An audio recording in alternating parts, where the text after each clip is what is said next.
Ça fait 10 ans que je fais les dossiers MDPH, sans cesse renouvelés, sans cesse rediagnostiqués. La pathologie de nos enfants ne change pas, donc ça devrait être plus facile pour nous qui sommes déjà diagnostiqués et dans la machine, on va dire. Mais à chaque fois, il faut partir en guerre, il faut repartir à la rentrée, il faut repartir chercher les AESH, il faut repartir demander nos heures d'AESH, repartir derrière les transports.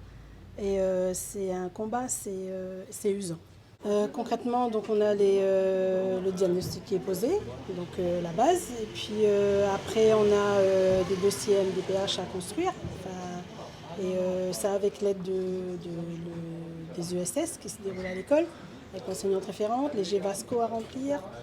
Il faut constituer un dossier. Il y a 3 documents à donner, c'est le GVASCO, le certificat médical et le formulaire de MDPH.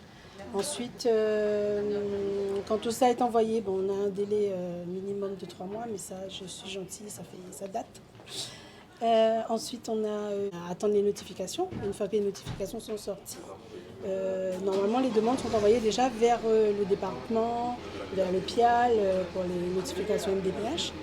Mais ce n'est pas toujours le cas. Donc à chaque rentrée, on a des surprises parce que les dossiers sont en retard, parce qu'ils ne savaient pas, parce qu'il n'y a pas assez d'heures, parce qu'ils n'ont pas de personnel. Donc à chaque fois, il faut courir, il faut chercher, il faut aller chercher. Parce que si on veut que ça se déroule normalement, la rentrée, on doit aller à la source. Sinon, ça ne marche pas. Nos enfants n'ont pas de rentrée, ou on est obligé de se déplacer nous-mêmes, aller déposer nos enfants à l'école, alors qu'ils avaient déjà l'année d'avant le transport, ça devrait être une continuité et que ce n'est pas fait en fait.